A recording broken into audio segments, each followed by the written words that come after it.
Olá, meu nome é Diego e junto com meus colegas Gilvandro e Heine, nós fizemos o trabalho de ciência de dados, séries meteorológicas, um estudo de casos para aplicação e técnicas de ciência de dados em base de dados atmosféricas.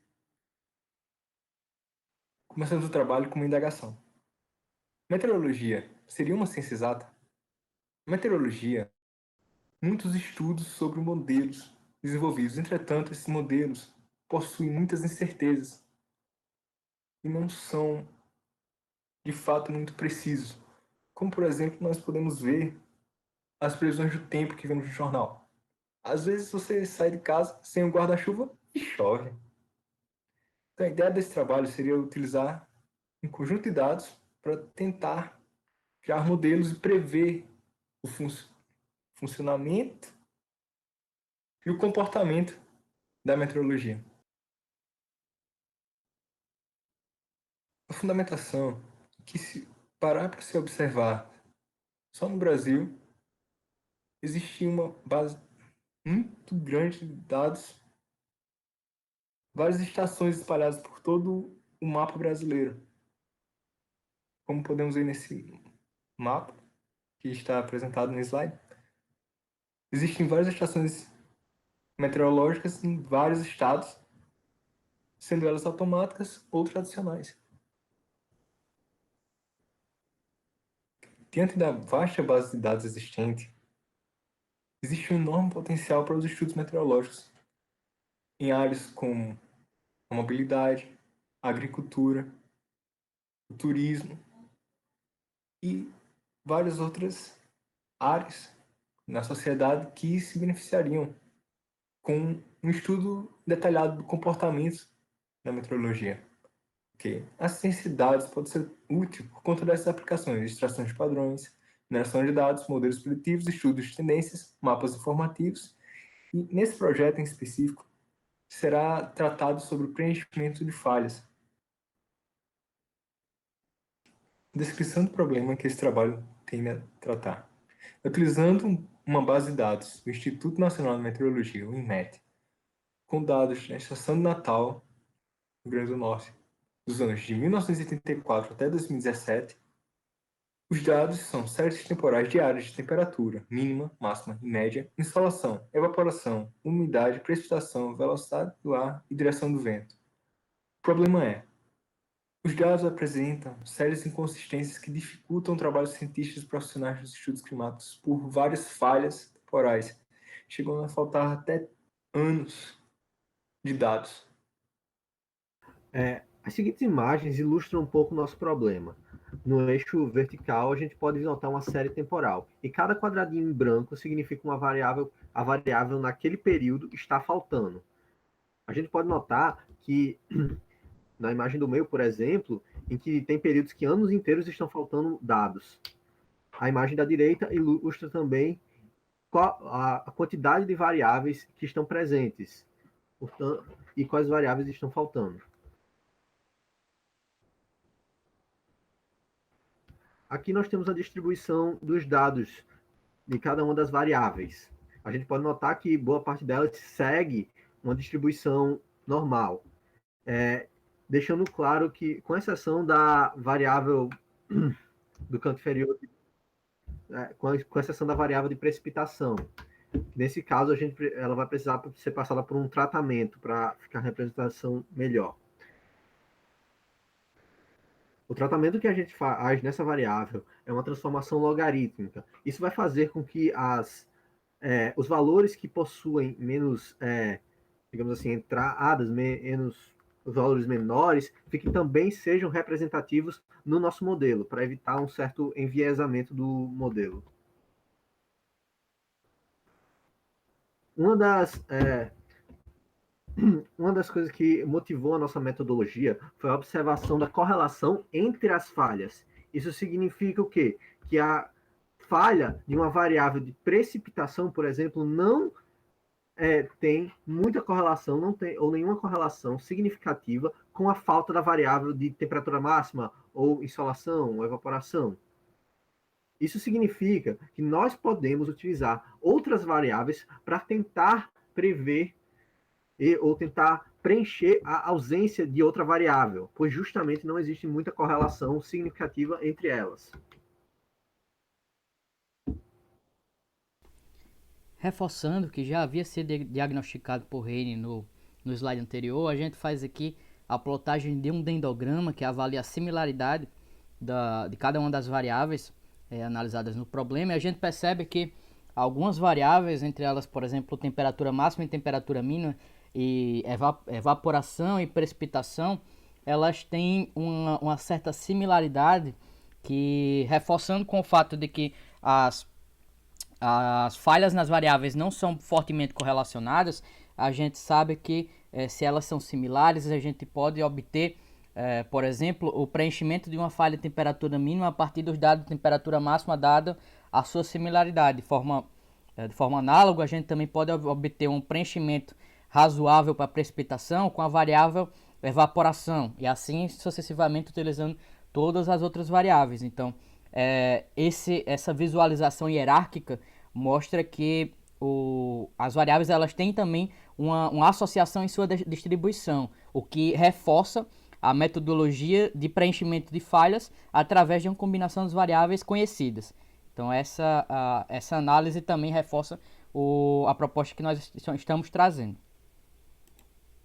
Então aqui, em primeira instância, como informação adicional, a gente traz uma variável a mais para a base de dados, decompondo a informação de data. Então, o que é que a gente faz com isso?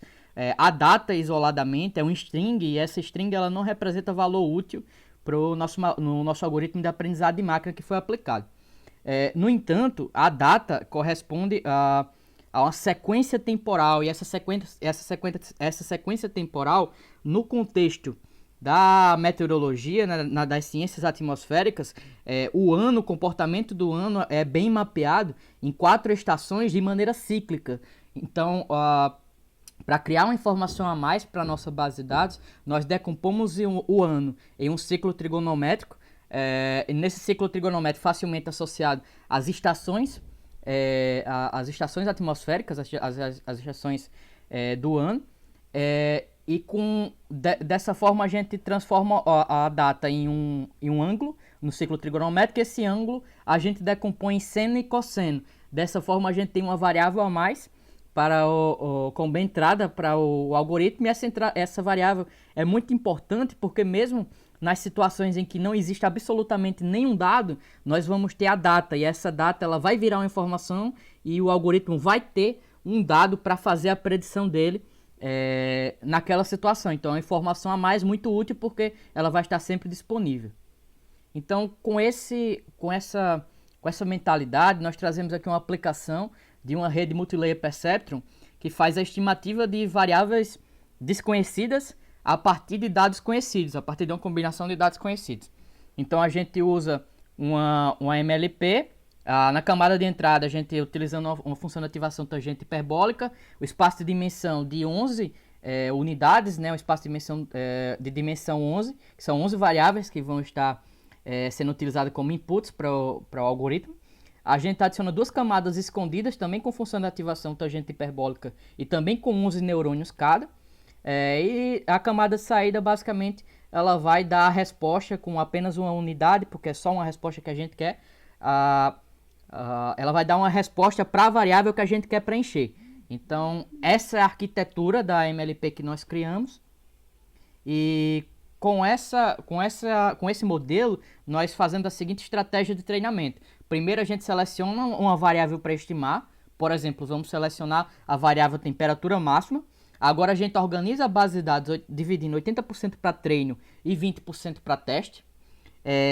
Após isso, a gente faz uma normalização das variáveis, certo? Com base no score Z.